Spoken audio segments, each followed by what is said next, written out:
And now Work Matters with Julie Mann. Hello, everyone, and welcome to the show that ponders the big question, does work matter? And if it does, why? On this show, we explore all of those things that make work that important place, make work matter. We spend a lot of time there, so we want to be sure that when we're spending time there, we're enjoying ourselves. So anyway, that's kind of what we get to talk about. And specifically today, we're going to talk about a culture of recognition. And joining me on the show is Andrew Kersjes. And Andrew is an employee experience partner. Great title. Really good title. Yeah, love it. And his company, even cooler, it's called Recognition. And I always have to go over that, slow down a little bit because you want to say recognition, but it's Recognition.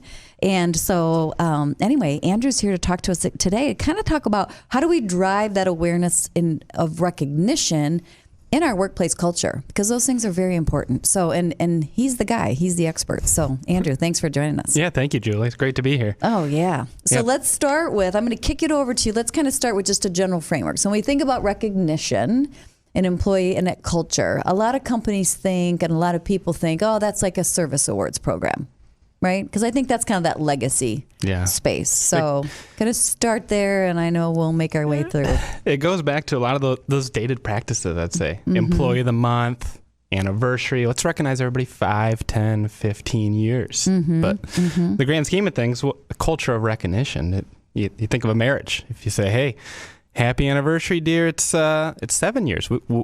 I'm going to recognize you at 10, though. You hold on 3 more years, and we're going to recognize you. It doesn't really create that culture of how do you feel. You need that emotional connection with your staff. Mm-hmm, you think of work. So work matters. Right. It does. What do you like most about your work? Mm-hmm, mm-hmm. What is that thing you like most about work? It's usually the people that you're working with. Right? Exactly. I mean, you like what you do, hopefully, right? Yeah. And from an organization standpoint, what's the most important part of your organization? Well, I'm the HR person, so I have to say people. Yeah. And I do think that. Typically people, but more often than not, how much planning goes into the people? Do we really think of culture of recognition? I find so many companies think of it as this unicorn, this mythological creature, culture of recognition. Like, we love that. Mm-hmm, mm-hmm. But they don't ever actually have it. It's more of a benefits program. Let's recognize every 5 years and send them something nice. Mm-hmm. Now, that's a great thing. It makes it easy. It accomplishes the goal there of realizing that tenure and saying thanks. Mm-hmm, mm-hmm. Same with like an employee of the month program. Right. I'd say the biggest thing we find that's missing in a culture of recognition is some of those best practices. So it needs to be tied to specific goals. Needs to be peer driven. Mm-hmm. Needs to share a story. Now, anniversaries share a story like 5 years. Right. But needs to tell what are the real behaviors that are being driven within these walls. Are we trying to drive engagement? Are we trying to drive retention? Are we trying to drive so many things organizations are doing, KPIs? Mm-hmm. What is this culture trying to drive? Could it be something like innovation, for example? Could it be a characteristic as opposed to a thing like a goal accomplishment or a combo, right? Yeah. Oh, yeah. So when you think of things to recognize, so many organizations are looking at deeper levels now. Like how are we recognizing birthdays? How are we recognizing innovation, the safety, the things that make our organization grow? Birthdays, birth of a child, weddings, all those life moments within the employees to make them feel like this is home. Right. Personally, I spend more time at work than I do at home. Right. I spend more time with my work family. I think I just saw on LinkedIn the other day, one of my clients, she posted a wedding picture and it had her work team. Oh, really? And it was amazing to see how many people from her work she invited to her wedding. Right. It was the biggest group. And I think back to my wedding, and we had a big group in my work family. It was that people that you develop that relationship. Right. You have to have that culture of recognition. Otherwise, you really don't want to spend time with them. If they don't appreciate you, don't say thank you, you're probably not coming to my wedding. Right. Well, and it's amazing how even just programmatical aside, just that simple thank you still goes a long way. Taking the time, saying thank you, that appreciation, having programs support that to drive the culture, right, is kind of what we're talking about here. But there are other things that are, I would say, not programmatical, that still drive that culture. Right? Mm-hmm. Yeah, so you go back to the anniversary program. I think so many organizations need to make it easy and frequent. Yes. I think the two things with recognition that most organizations struggle with, it needs to be easy and frequent. And the great thing about anniversaries is It's in your HRIS system. We can automate. You can automate that. Right. Hey, it's Julie's anniversary this month. Let's send her hey, manager, here's a little kit. Say happy anniversary. Right. You can automate all the anniversaries. Same with birthdays. Right. Same with new hires. New hires, I'm finding, is probably the biggest thing to help with culture. That's when you're coming into an organization scared, unsure. Right. Like, what is this like? Is this a place I'm going to enjoy? Is it different than I was before? And organizations need to take that kind of like an anniversary program. If we need to make them feel like we appreciate them, we thank them. This is the culture that they want to be in. Are you finding that companies are moving more away from, if you were to look at kind of your base of business, are they still pretty focused on service? Like, is service anniversary still kind of that like cornerstone and then they add on other things? Or are you finding that something else, maybe it's the new hire appreciation, is there something else that's becoming more that legacy spot to start with recognition and then they bolt on other things? What's that looking like? I think the key for most managers is recognition is still awkward. It doesn't come naturally. I think of even with my personal life, I struggle with it with my kids, with my wife, my parents. I don't naturally thank them unless it's like a birthday or an anniversary. I need something to prompt it, or Father's Day. Something needs to prompt it. So anniversaries are a great focus point to prompt managers to, hey, at least once a year, say thanks. They've been here another year year of commitment. So anniversaries, to answer your question, are kind of one of those focus points, one of those so that's still milestones. A thing. Oh, yeah. That's still a thing in companies. Still a big thing. But then layering on top, we want to be more frequent than every 5 years. What else can we make easy for managers? Can we make new hire experience easier? Can we make performance recognition easier? Can we drive it from the pure up? There's so many tools these days. Right. It's amazing. And you go to an HR technology conference, and I think of the tools that are out there. There's so much innovation on how can we help managers and employees drive that culture of recognition. So many tools to prompt that. We just want to put the right tools in place to help managers as often as possible. I think Gallup said the other day that employees need to be recognized on average once a month. Really? Yeah. That's interesting. If not more. I think that's a little strewed if you say more, because once a month is...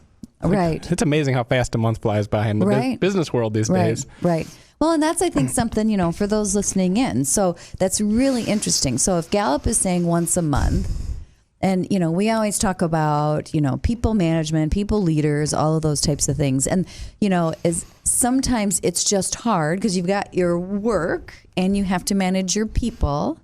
And so many times that work pulls over from a precedent standpoint of view. You're like, I've got to get this done, right? Yeah. But, I think that's really important to hear is that once a month, even if you have to put it on your calendar, did you go around to your team and say thank you? Did you say something, again, to kind of drive that continuity of culture? I used to, in one of the jobs I had, it would get very, very, very high driving activity position, but yet you needed to spend time on the floor. And I literally put in my calendar walk time. And I would go walk the floor, because if I didn't, first of all, if it doesn't happen on my phone, it almost doesn't exist in life, right? If it doesn't say, go do this. But if I didn't do that, I wouldn't do it. But then when I took that time, I did it every other week. I went out and I walked around for like an hour and talked to people and said hi and whatnot.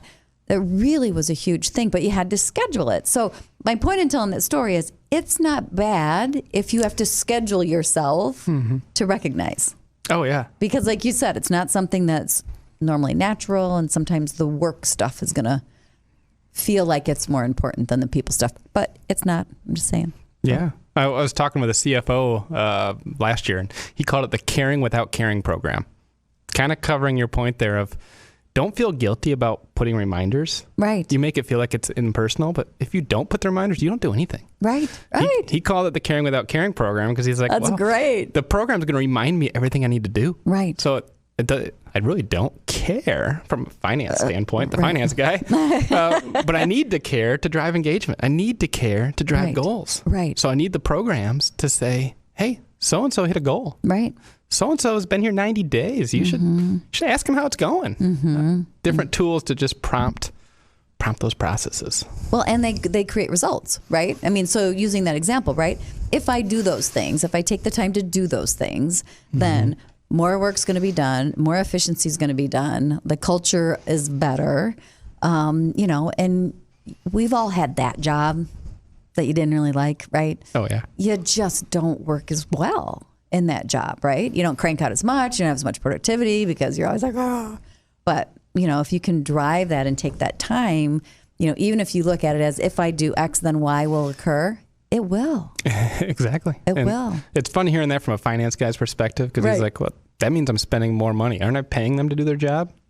Yeah, but you need the tools to really make them feel appreciated. Culture's contagious. Yes. Yeah. That's a great line. I love that. I'm going to steal that one. I like that one. Culture is contagious. It's hard.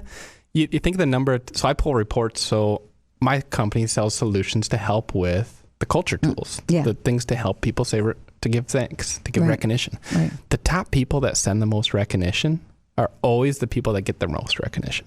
Interesting. It is contagious. Yeah. And you find that once you start doing it, like if you write your wife a handwritten note and she's like, oh, that was so nice of you. You send her a nice text. Yeah. Oh, that was so nice. Right. You'll start doing it more often. Right. You get a positive response. Exactly. I don't know the psychology of things or the different chemicals that get released when these things happen, but it creates that positive response. And all of culture, all that, I like to think of the ecosystem. Work is an ecosystem that is finely tuned, and it comes from every way. How are we doing that? Is it? Well, and I want to go back to something you said probably 5 minutes ago or so, but the fact of it being easy, right? And so we talked about how it's what do you call it? Caring without caring? Caring without caring. Okay, so there's caring without caring, so I can schedule it on my calendar, and that can be my visual space. But, from your company standpoint of view, recognition standpoint of view, it really is, I've seen your work in action, and it really is easy. It's kind of like this stuff just shows, again, you hook into an HRIS system, stuff just shows up, and boy, that makes it really easy to have that other assistant in your back pocket to kind of say, hey, go deliver this to Susie Q today. And you're like, oh, great, I'd love to. That'd be a good idea. So, that's really neat to know. And, again, for those listening, if you haven't experienced those types of support programs out there, they are out there and they're very helpful. And, then you've got another side adjunct person helping with your Caring Without Caring program, and they're providing those tools so that you can do that recognition. So you guys do that really well. So that's a nice tool for anybody to have. So. Yeah, it's amazing what you think of recognition. The number of times you want to write a handwritten note, and if you don't have the note cards around, it comes to mind like, oh, Susie did a great job. I got to say thanks. Right. But you open your drawer, it's like, oh, I'm fresh out of thank you notes. I got a birthday one, but that doesn't work. Right. And then the next thing on your calendar pops up. Like you said, if it's not on my calendar, I don't do it. Right. So the next thing on your calendar, next thing you know, it's 6 o'clock. You're at home having dinner, and that's the next day. Did you run to Target? Did you go get that thank you note? If you don't, you don't do it. Right. And it's the nature of the beast. Right. So it's given those tools for handwritten notes or even just e-cards, the electronic notes, the tools to say, we need to make it easy. The number of times I want to say I think thanks. those things are a little weird. Just saying. Those e-cards? Are those E-cards? the ones where like they open up and then the butterflies start flying out of them and stuff like that? Is that what you're talking about? No, there could be basic ones too. Someone said me the other night there was like this butterflies flying out of this envelope, and I was like, whoa, where is this going? I don't know what's happening. One thing with our software is with the anniversaries, you can automate that. We'll automate reminders. Okay. Like you get a reminder that says, send an e-card. So we'll have like pre-sentiments, like birthday, anniversary, birth of a child. Because the thank you card in your drawer often doesn't work for like, hey, they had a baby. Right. I'm not going to run to the store to go get a baby card. I want to be able to do it quick. Yeah. So prompting. So you can jump into those templates and send Jump into the templates. To make it easy. And I wish we had all those fun bells and whistles. Our developers aren't that skilled yet.